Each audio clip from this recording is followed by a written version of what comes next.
And in that quiet realization, something clicked. The spotlight she felt had never actually been there.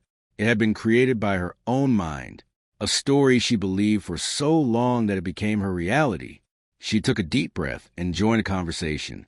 It wasn't perfect, but it was real. For the first time in a long time, she felt present instead of performative, like she was living, not acting. That night, walking back home under city lights, she felt lighter, not because life had changed, but because her perspective had. The world hadn't been judging her. She had been judging herself through the imagined eyes of others. And the truth was simple, yet powerful. Nobody was watching her the way she thought. That didn't mean people never judged at all, but it meant their opinions didn't define her reality. Over time, Emily began to build a new relationship with herself, one based on acceptance instead of fear. She allowed herself to make mistakes without spiraling into self-criticism. She gave herself permission to be human. And with that, something beautiful happened. Her confidence started to grow naturally, not the loud, performative kind, but a quiet confidence rooted in self-trust. She still had moments of doubt, but they no longer controlled her actions. They became just thoughts, not truths. The biggest shift came when she realized freedom wasn't about being perfect.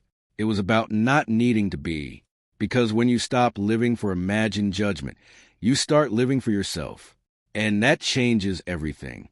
So if you've ever felt like everyone is watching you, judging you, analyzing every move you make, pause for a moment. Ask yourself this one question. Is that really true, or is it just a story your mind keeps repeating? Because the truth might surprise you. Most people are too busy thinking about themselves to focus on you. And in that truth lies a kind of freedom you may have never experienced before. A freedom to speak, to try, to fail, and to grow without constant fear. A freedom to finally be yourself. If this story resonated with you, take a moment to reflect on your own experiences. When was the last time you held yourself back because of fear of judgment? You're not alone in feeling this way, but you also don't have to stay stuck in that cycle.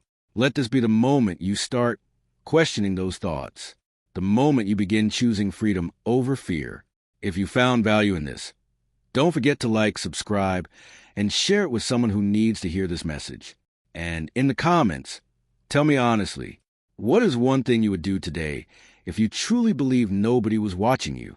She always felt like someone was watching her, even when she was completely alone. Not physically, but mentally, like invisible eyes judging every move she made.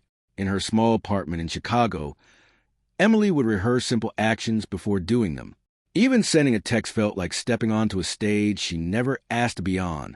It started subtly, like a whisper in her thoughts that grew louder over time. Every decision carried the weight of imagined opinions from people who weren't even there. At work, she avoided speaking up during meetings, even when she had the best ideas. The fear of being judged silenced her before she could even try.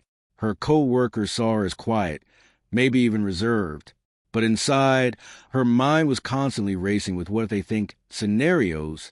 Emily's mornings were the hardest, standing in front of the mirror analyzing every flaw. She wasn't just getting ready. She was preparing for judgment. She would change outfits multiple times, not because she didn't like them, but because she feared others wouldn't. It felt exhausting, like living for an audience that never applauded.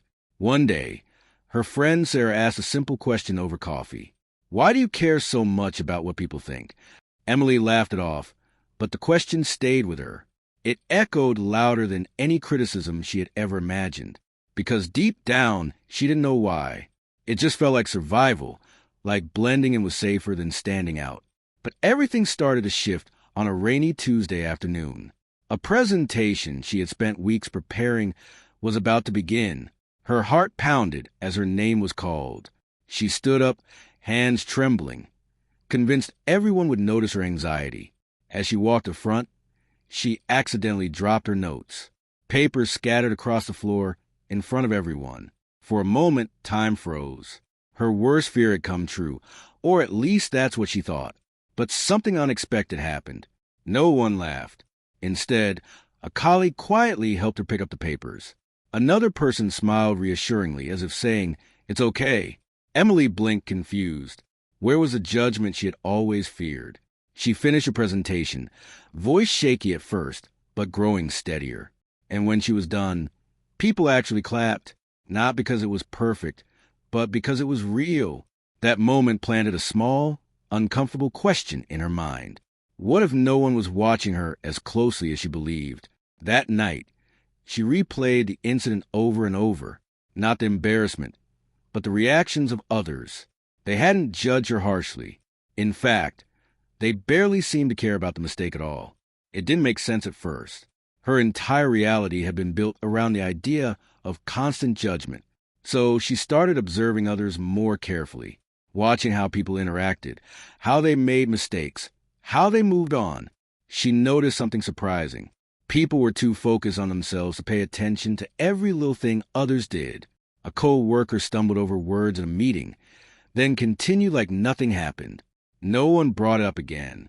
A stranger tripped on the sidewalk, laughed it off, and kept walking. No one stopped to judge them. It was as if everyone was living in their own mental world, their own fears, their own insecurities, their own silent battles. Emily realized she had been projecting her own self-criticism onto others. The harsh voice in her head wasn't theirs. It was hers. That realization felt both freeing and terrifying. If no one was judging her, then what had she been afraid of all along? The answer was uncomfortable. She had been afraid of herself, afraid of not being perfect, afraid of making mistakes, afraid of not being enough. But slowly, she began experimenting with small acts of courage, speaking up once in a meeting, even if her voice shook, wearing an outfit she liked without overthinking it, sending messages without rewriting them 10 times. Each small step felt like breaking an invisible chain, and with every step, the fear lost a little more power. Of course, it wasn't easy.